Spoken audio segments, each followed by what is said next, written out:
시편의 진주 시편 23편 오늘 10번째 시간입니다. 이제 시편 23편은 다음 주로 이제 끝날 것 같고요. 시편 23편은 인생의 황혼역에 이제 인생을 다 산 다윗이 하나님을 묵상하며 고백한 시입니다. 인생의 황혼역에 다윗은 자신도 모르게 조용히 읊조렸을 거예요. 제가 이렇게 아무리 생각을 해봐도 나이가 이제 지긋하게 든 다윗이 어느 날 이렇게 혼자 홀로 이렇게 곰곰이 하나님 묵상하다가 자기도 모르게 읊조린 거예요. 자기도 모르게. 여호와는 나의 목자시니 내게 부족함이 없습니다. 하나님을 목자로 고백했더니 그 다음부터는 다윗의 입에서 하나님을 향한 찬송의 시가 그냥 줄줄줄줄 읊어진 거예요. 그게 시편 23편이에요. 입 읊어진 거예요. 왜 그랬겠습니까? 하나님을 목자라고 고백했더니 왜 줄줄줄 읊어져요? 양을 향한 목자의 마음과 사랑과 인도와 돌봄과 그 보호를 다윗은 누구보다 잘 알거든요. 내가 목자였으니까. 그러니까 하나님 목자라고 했더니 막 그냥 막 읊어지는 거예요. 우리는 그동안 넘치는 사랑으로 함께하는 선한 목자를 통해서 양떼들이 누리는 유익들을 보았어요. 1절부터 쫙 양떼들이 누리게 되는 그 유익들. 자, 그리고 마지막 6절은요 다윗의 고백의 절정입니다. 그러니까 폭죽이 터지는 것처럼 시편 23편의 절정은 이 6절에 있는 거예요.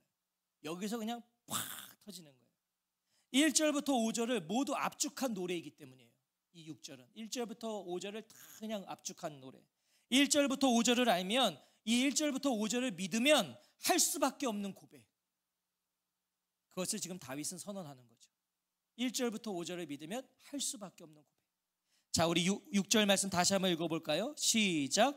내 평생의 선하심과 인자하심이 반드시 나를 따르니 내가 여호와의 집에 영원히 살리로다. 과거의 경험과 현재의 기쁨을 고백한 다윗은요, 그게 1절부터 5절이에요. 과거의 경험, 현재의 기쁨을 고백한 다윗은 이제 그것을 바탕으로 자신의 미래에 대한 선포를 하는 거예요. 내 미래. 오늘은 6절에서요 내 평생의 선하심과 인자하심이 반드시 나를 따르리니, 바로 이 부분을 우리가 중심으로 상고해 보겠습니다. 자, 우리는 필립 켈러를 통해서 몸소 8년 동안 양을 쳐본 이 필립 켈러의 그 저서를 통해서 봄에 푸른 새싹들을 뜯은 양들이 이제 여름을 지내기 위해서, 여름을 나기 위해서 고원의 여름 방목장으로 간다는 걸 들었어요. 여름에는 이제 봄에 풀을 다 뜯었기 때문에 풀이 무성한 고원으로 가야 됩니다. 그 여정에는 반드시 음침한 골짜기가 있어요. 고원으로, 고지로 올라가니까 당연히 골짜기가 있다는 거예요. 하지만 그 길은 어느 곳보다도 신선한 풀, 맑은 물을 향해 가는 길이었다는 거죠. 그래서 이 음침한 골짜기를 갈 수밖에 없지만 그게 전부가 아니다. 거길 통과하면 신선한 풀이 있다. 맑은 물이 있다. 자, 이 여름 방목장에 도착한 양들은요 그 어느 때보다 행복한 시간을 보냅니다. 왜요? 양을 위해 모든 게 준비되어 있는 방목장이니까. 풀이 있고 물이 있고. 하지만 그것보다 이 양들이 가장 행복한 시간을 보내는 이유는 이 여름 방목장의 시간은요 목자와 양이 어느 때보다도 더 친밀해지는 시간이거든요. 생각해 보세요. 고원에 있는, 고지에 있는 여름 방목장에는 울타리가 없습니다. 그렇죠? 거기는 자연 그대로예요. 그만큼 위험에 노출되어 있어요. 원수들이, 맹수들이 사납게 노려보고 있는 여름 방목장이에요. 그렇기 때문에 목자와 더 친밀해집니다. 목자가 어느 때보다도 더 양들을 돌봐요. 더 지켜줘요. 지팡이와 막대기로 돌본다는 거죠. 우리는 이 6절은요 여름 방목장에서 가장 행복한 시간을 보낸 그 양들이 이제 여름이 지날 거 아니에요. 여름이 지나 이제 가을과 겨울을 나기 위해서 본래의 목장으로 다시 돌아오는 그 여정 가운데 하는 고백이라고 볼 수 있는 거예요. 이 6절은. 여름 방목장에서 여름이 다 지나면 다시 본래의 목장으로 내려와야 돼요. 거기서는 가을과 겨울을 날 수 없으니까. 자, 여름 방목장이 아무리 좋아도요 그곳에서는 가을과 겨울을 날 수 없으니까 집으로 돌아와야 된다고요. 돌아갈 집이 있다는 것보다 행복한 건 없습니다. 맞죠? 우리 오기쁜 집사님, 그죠? 지금 거의 한 달 동안 집을 떠났다가 돌아오셨어요. 내가 돌아갈 집이 있다는 게 얼마나 좋아요. 자, 이것이 목자 있는 양들이 누리는 가장 큰 행복입니다. 목자 있는 양은 돌아갈 집이 있어요. 돌아갈 본향이 있다는 거, 그게 우리 성도들의 가장 큰 기쁨 아닌가요? 돌아갈 본향이 있어요. 우리는 이 땅에서 어떻게 사는지 그래 상관없어요. 이 땅에서 부하든 적든 어렵게 내가 어렵게 살아도 상관없어요. 다 본향이 있어요. 자, 이것이 인생 말년의 다윗의 고백이었던 거예요. 이게 지금 내 평생의 선하심과 인자하심이 반드시 나를 따르리니. 자, 내 평생에요. 이 평생에 나의 생명의 모든 날들에, 내가 사는 날 동안, 내가 죽는 날까지 여호와의 선하심과 인자하심이, 사랑하심이 반드시 나를 따르리니. 이 고백을 하는 겁니다. 다윗은 자신이 숨쉬는 모든 날들 가운데 하나님의 선하심과 인자하심이 멈춰지는 날이 없다고 고백해요. 멈춰지는 날이 없다. 단 한순간도 말이에요. 자, 그럼 여기서 이 선하심과 인자하심이 중요할 겁니다. 오늘 이 선하심과 인자하심, 여기서 이 선하심은 이런 의미예요. 좋음, 아름다움, 부유함, 하나님의 은혜로우심과 하나님의 축복을 의미하는 거예요. 하나님의 은혜로우심과 축복. 특별히 선하심이란 단어가, 같은 단어가 창세기 1장에서 쓰여지는데요, 창세기 1장에 보시면 하나님께서 세상을 창조하실 때마다 하셨던 말씀이 있어요. 일부에서 맞췄어요. 하나님이 세상을 창조하실 때마다 하셨던 말씀이 뭐죠? 네, 보시기에 좋았더라. 창조하실 때마다 보시기에 좋았더라. 보시기에 좋았더라. 이게 이 선하심과 같은 단어예요. 좋았더라. 자, 그럼 선하심은 뭐겠어요? 우리가 보기에 좋은 게 아니라 하나님 보시기에 좋은 것. 이게 선하심이에요. 하나님이 보시기에 좋은 것, 하나님의 뜻과 목적에 맞는 것. 이게 선하심이에요. 바로 그 하나님의 선하심이 반드시 나를 따르리니.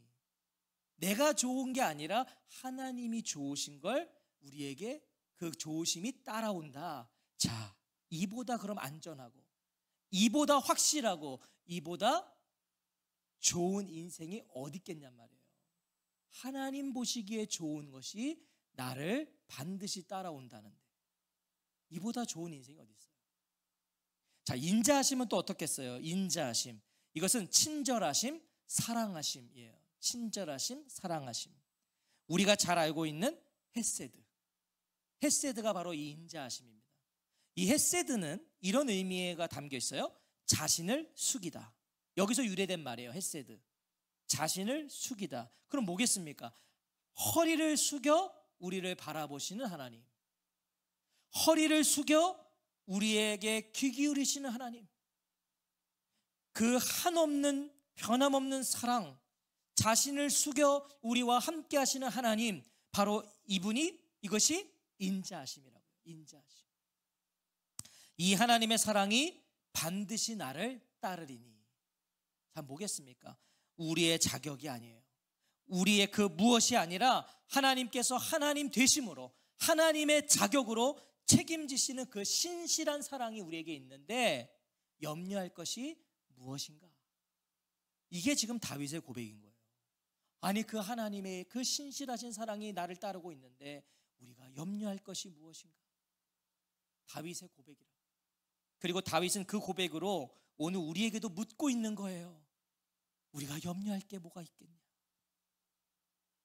하나님의 선하심이 필요를 채워주세요. 하지만 우리의 필요가 아니죠. 어떤 거예요? 하나님이 보시기에 우리에게 필요한 걸 채워주세요. 우리에게 필요한 거. 하나님의 인자하심이 우리의 모든 허물을 덮으세요. 헤세드, 다 우리의 허물을 덮어주세요. 하나님의 인자하심으로, 하나님은 인자하심으로 우리를 용서해 주세요. 그리고 선하심으로 우리를 준비시켜 주세요. 그게 하나님이세요. 다윗은 자신의 생명의 모든 날들에 이 하나님의 선하심과 인자하심이 얼마나 확실했는지, 그게 얼마나 확실했는지 힘주어 선포해요. 반드시 나를 따르리니. 여러분, 이 확신, 그 선하심과 인자하심은 반드시 나를 따를 거야. 자, 여기서 이 따르린이라는 것은 뒤따라가다 추구하다예요. 뒤따라가다 추구하다. 특별히 적이 추격해 올 때 사용되는 표현입니다. 적이 우리를 막 추격해 올 때. 이게 따르린이에요. 자, 추격하면 어때요? 다윗의 인생에 뗄 수 없는 단어가 추격이에요. 다윗은요, 평생 추격당하는 삶을 살았어요. 사울이 얼마나 다윗을 죽이려고 그렇게 따라다녔어요. 평생 도망쳤어요. 다윗은 추격당하는 삶을 살았어요. 숱한 죽음의 고비를 넘겨왔지요. 하지만 자기가 돌아보니까 원수만 자신을 추격한 것이 아니었던 거예요. 내 평생은 늘 원수가 나를 추격해 왔는데 내가 다 돌아보니 원수만 나를 추격한 것이 아니라 자신이 그 사망의 음침한 골짜기들을 지나 오늘 이렇게 살아서 고백할 수 있는 것은 하나님의 선하심과 인자하심이 언제나 자신을 추격해 주셨다는 거예요. 원수만 나를 추격한 것이 아니라 하나님의 그 선하심과 인자하심도 나를 추격했구나. 이것이 원수들의 추격에서 벗어난 노년의 다윗의 깨달음이었던 거예요. 아, 하나님의 그 놀라운 추격하심이 있었구나. 그 하나님께 자신의 남은 생애를 맡겨드리지 못할 이유가 없는 거죠. 그 하나님께 내 남은 인생 맡겨드리지 못할 이유가 어디 있어요? 그래서 따르리니에는요, 다윗의 고백도 담겨 있는 거예요. 다윗의 다짐, 어떤 다짐이요? 자신도 하나님의 선하심과 인자하심을 계속해서 뒤따르고 추구하겠다. 이 고백이 담겨 있는 거예요. 내 평생의 선하심과 인자하심이 반드시 나를 따르리니, 하나님의 선하심과 인자하심이 나를 놓치지 않으려고 끝까지 추격해 오신다는 것을 기억하시기 바랍니다. 끝까지 추격해요. 그래서 어떤 목사님은, 외국의 목사님은요, 이 하나님의 선하심과 인자하심을 이렇게 표현을 해요. 양치기 개라는 거예요. 양치기 개들 보면 양들을 추격해요. 길을 잃은 양, 길을 이탈하면 이 개들이 쫙 가서 다시 정상으로 돌아오게 하죠. 양들이, 개들이 막 양치기 개. 하나님의 선하심과 인자하심이 바로 그런 역할이라는 거예요. 그 바른 길을 인도해 주는, 길을 그 양치기 개. 그 하나님의 선하심과 인자하심이 끝까지 우리를 추격해 오세요. 왜? 그럼 왜? 우리가 이뻐서요? 우리가 잘해서요? 아니요. 나를 양삼으시고 나의 목자가 되어 주셨기 때문이에요. 그래서 그렇게 해주시는 거예요. 오늘 어떤 상황과 형편 속에 계세요? 주어진 현실이 전부인 양 살지 마세요. 주어진 현실이. 그것 때문에 만족하거나 그것 때문에 원망도 하지 마세요. 주어진 현실로. 왜요? 나의 만족과 좋음이 하나님의 만족과 좋음이 아닐 수 있어요. 그래서 거기에 만족하지 마세요. 또 나의 한숨과 눈물이 헛됨으로 끝나지 않기 때문에 원망도 하지 마세요. 우리의 만족과 우리의 안위는 그래서요, 오직 목자에게 있는 거예요. 오직 하나님께 두어야 되는 거예요. 우리의 모든 만족은. 우리는 각자의 자리에서 오늘도 내일도 고백할 수 있어야 됩니다. 뭘? 내 평생의 선하심과 인자하심이 반드시 나를 따르리니. 평안하십시오. 담대하십시오. 하나님의 선하심과 인자하심이 오늘도 우리를 추격하고 있습니다. 이러니 담대하지 못할 이유가 어딨냐? 나를 따르고 있어요. 나와 함께하고 있어요. 내가 사는 날 동안, 내가 죽는 날까지 하나님의 선하심과 인자하심이 나를 추격해오고 계시다는 말이에요. 우리 주님이 얼마나 우리와 함께하고 계신지를 깨닫게 해주는 시가 있어요. 제가 오랜만에 시를 한 편 읊어드리려고 합니다. 하나님이, 주님이 우리와 얼마나 함께하고 계신지를 깨닫게 해주는 시. 워낙 유명해서요, 이미 잘 알고 계신 시라고 생각이 돼요. 메리 스티븐슨이라는 사람이 쓴 모래 위에 두 발자국이라는 시입니다. 모래 위에 두 발자국. 제가 한번 읊어볼게요. 어느 날 밤 나는 꿈을 꾸었네. 하늘을 가로질러 문득 지나온 삶의 순간들이 번개처럼 스쳐 지나간 꿈말이네. 그 펼쳐진 장면에서 나는 모래 위에 두 짝의 발자국을 보았네. 한 짝은 내 발자국, 또 한 짝은 주님 발자국. 생의 마지막 순간 내 앞에 펼쳐진 장면에서 나는 모래 위에 발자국을 보았네. 내 삶의 무수한 길에 오직 한 짝의 발자국만 찍혀 있음을 보았네. 그때가 내 삶에서 가장 침울하고 슬플 때였음을 알았다네. 나는 의아해서 주님께 물어보았네. 주님, 제게 이렇게 말씀하지 않으셨나요? 네가 나를 따르기로 결심했다면 늘 나와 함께 걷게 될 것이야. 그런데 주님, 한 짝의 발자국만 찍혀 있을 때가 제 삶에서 가장 어렵고 힘들 때였음을 봅니다. 주님, 왜 제가 주님을 그토록 필요로 할 때 저를 떠나 계시고 혼자 걷게 하셨는지 이해할 수가 없네요. 그때 주님은 이렇게 말씀하셨다네. 사랑하는 아이야, 나는 너를 사랑하고 너를 결코 떠난 적이 없단다. 시험과 역경으로 내가 고통스러워할 때 너는 오직 한 짝의 발자국만 보지 않느냐? 그러나 그 발자국은 너의 것이 아니라 내가 너를 업고 걸어갔던 바로 그때 내 발자국이란다. 이해가 되시죠? 인생 속에 자신이 걸어온 이렇게 발자국들을 봤더니 늘 두 짝의 발걸음이 있는 거예요. 발자국. 주님이 늘 같이 걸어주셨던 거죠.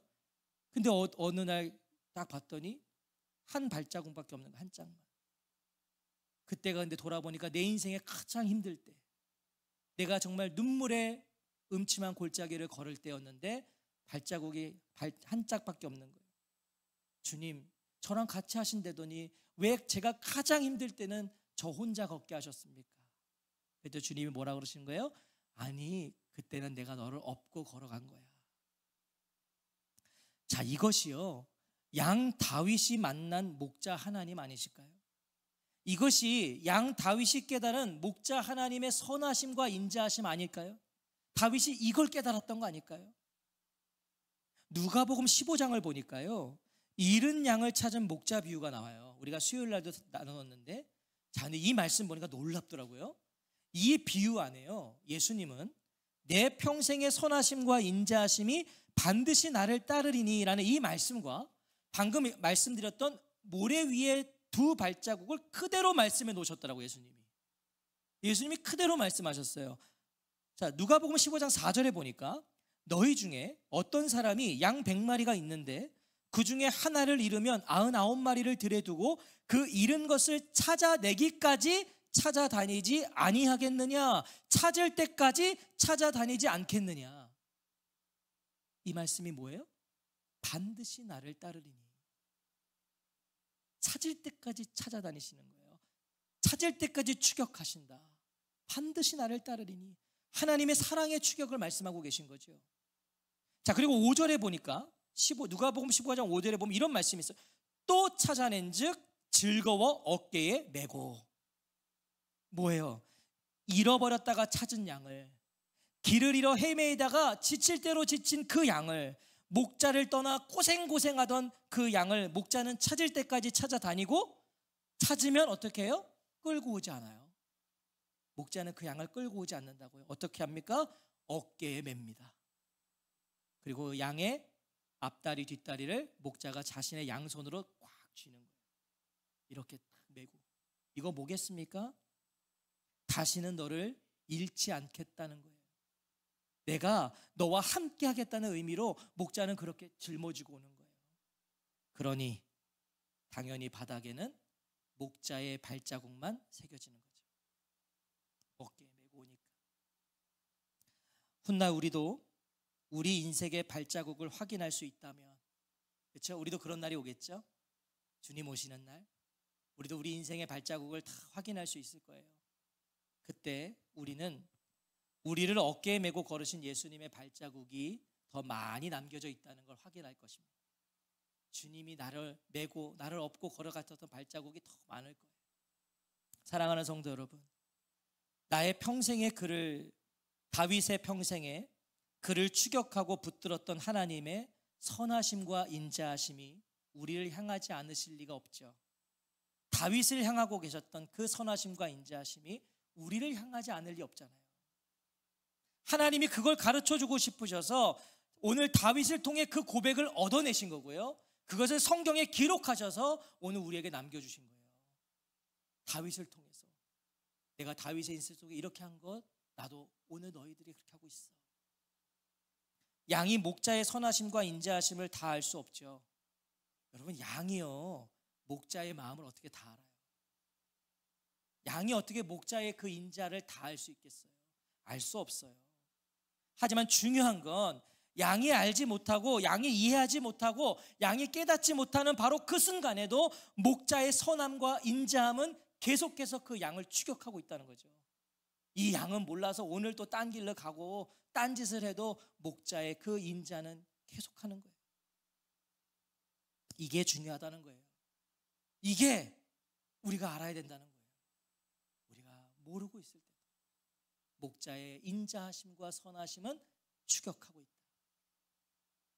설교를 준비하면서요, 앞서 소개해드렸던 이 모래 위의 두 발자국 2탄을 알게 됐어요. 하나님께 얼마나 감사한지 몰라요. 이 모래 위의 두 발자국도요, 저도 그냥 어렴풋이 예전에 들었던 그런 이야기라서 막 검색을 해봤는데 찾기가 쉽지 않더라고요. 제목을 모르니까. 근데 제가 이제 우연히 찾게 돼서 아까 소개해드린 건데 2탄이 있더라고요. 2탄. 제가 하나님께 할렐루야를 외쳤어요. 야, 내가 설교를 준비하니까 하나님이 이걸 또 깨닫게 하시는구나. 그래서 발견해서 제가 그 2탄, 이 2탄을 소개해드리면서 오늘 설교를 마치고자 합니다. 이 앞서 소개드렸던 그 시의 주인공이 시간이 지난 다음 다시 꿈속에서 모래사장에 있는 또 다른 발자국을 보게 됐대요. 또 다른 발자국. 어렵고 힘든 시기에 여전히 발자국은 하나밖에 없었어요. 주님의 발자국이 분명했어요. 깨달았으니까. 주님이 나를 업고 가시는 발자국이니까. 자, 그런데 이게 어찌된 일인지 그 발자국이 지그재그로 흐트러져 있었다는 거예요. 발자국이 하나인데 지그재그로 흐트러져 있었다.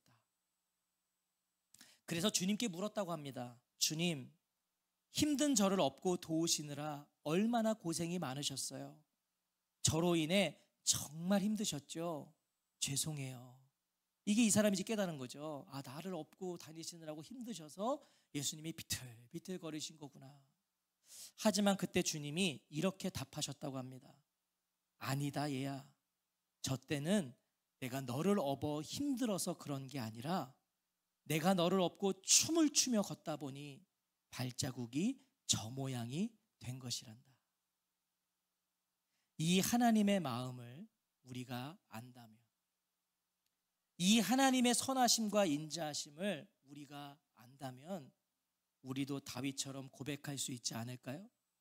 내 평생의 선하심과 인자하심이 반드시 나를 따르리니.